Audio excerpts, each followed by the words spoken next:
Okay, welcome to the ModWare system and how to submit an application. So you're going to end up at your dashboard, as you can see here.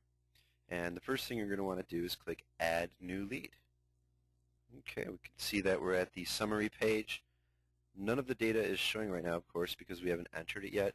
But this is your summary page for this particular client. First thing we're going to want to do is click the Applicant tab. This is the borrower's information. We're going to want to start by just entering this data into the appropriate fields. So this particular client's name is Training Lead. We'd like the phone number, cell phone number if they have one, email address, address, city, state, zip code, date of birth if you have it. If you don't have it during the initial interview, it's okay. Eventually we will need it though. Social Security as well. We're going to eventually need that, but if you don't have it during the initial interview, not a big deal. Best way to contact the client: phone, how do they hear about us, best time to contact the client, what language? You have Spanish or English as an option. Income information. Who's their employer? If you don't have that during the interview, no big deal. Contact at the client's employer's office. Say it's Jim and Jim's number. Pay amount. This is the gross monthly income for that particular borrower. Let's go with $3,000. Pay period. Say they get paid twice a month. Years employed. Additional information. If there are any special circumstances about the homeowner's property or income or anything, please provide us with that detail. It's very important. Let's go ahead and save changes and continue. We then move on to the co-applicant, of course, if there is one. If there isn't, you do not need to complete these fields. These fields are identical to the applicant fields. If they do have a co-borrower, simply click this box and the fields will open up.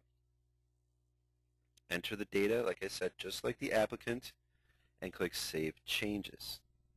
We're not going to use the co-applicant for this particular training session. So I'm going to deselect this box and the fields will then become hidden. We next move into loan info. We want to talk about who the lender's name is. Let's go with Bank of America. The loan number.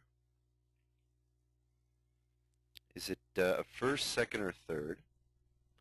What was the original loan amount? Let's say $400,000. What's the current balance? Let's say they owe $375. What type of a loan is it? Is it a fixed rate, adjustable, or balloon? The term and interest rate.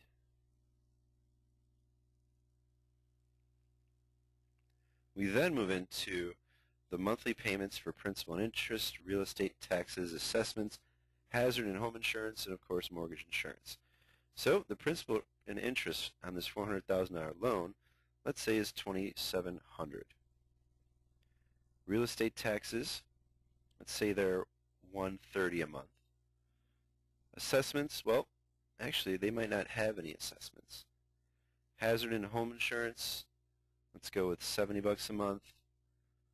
Mortgage insurance, let's also go with $90. Let's click Save Changes and continue. You'll notice the document status field here. If we are working with a client that has a mortgage, of course, real estate taxes, and hazard insurance and mortgage insurance, well, we're required to provide documentation. So we're going to need a mortgage statement to prove principal and interest. So what we're going to want to do is select that we received the mortgage statement. We did receive real estate taxes. That could be, if they escrow, obviously within the mortgage statement. and so forth. Once we receive the appropriate documentation for these items, we're going to want to click Receive. That means that we have it.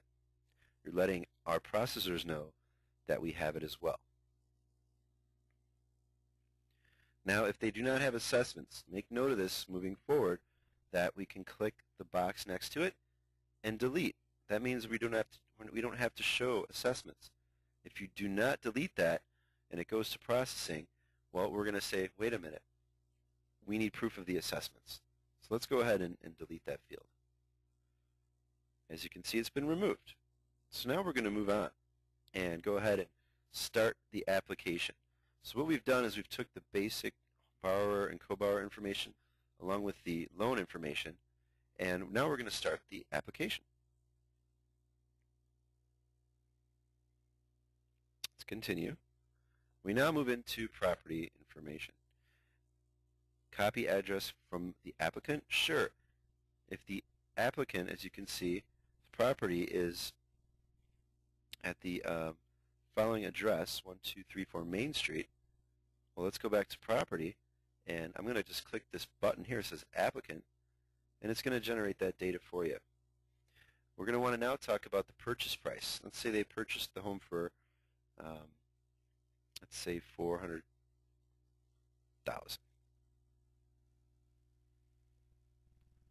What is the current property value? You can use Zillow, of course, to estimate that. Let's say it's $375,000. What type of property is it? It's a single family. Occupancy, is it a primary, secondary, or an investment? We'll go with property. Are you behind in your payments? Yes. If so, how many months? Let's go with 4. Let's talk about a good faith payment. How much can they come up with? Let's go with $1,500 and move forward accordingly. Does the client want to keep their property or sell their property? We'll say they want to keep it. And do they escrow their taxes and insurance? Yes. Homeowners insurance company. We'll go with State Farm. Policy number. This can be found on the mortgage statement if they escrow. Agent name. Agent office number. If you don't have that information, you can you can research and find that, of course. Do they want to list the property? And say no. Is the property for sale? No. Of course, if you do select yes,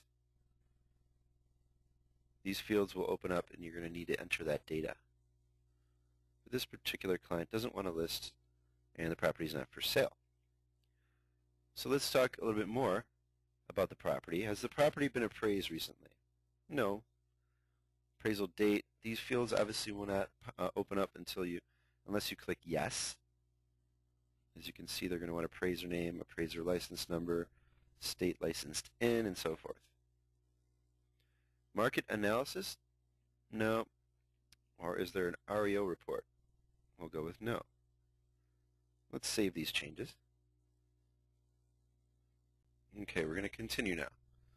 Take note that once you've entered all the information up to property, you could then go ahead and go into finances, then click documentation, and here you'll be able to print and generate the contracts needed to send out to the client in order for us to move forward. So as you can see, we have a signed agreement, an authorization form, cease communication notice, and hardship letter. Simply click print. This will cause a save and continue. Okay. Let's open it up. Continue. And as you can see, you've generated the loan modification agreement. Now from here you can either save it to your PC, send it via email. You can simply print it out and fax it to the client, whatever is easiest for you. But you now have the loan modification agreement ready to go out to the client. You're going to want to do the same for the authorization form, cease communication notice, and hardship letter. We need those back.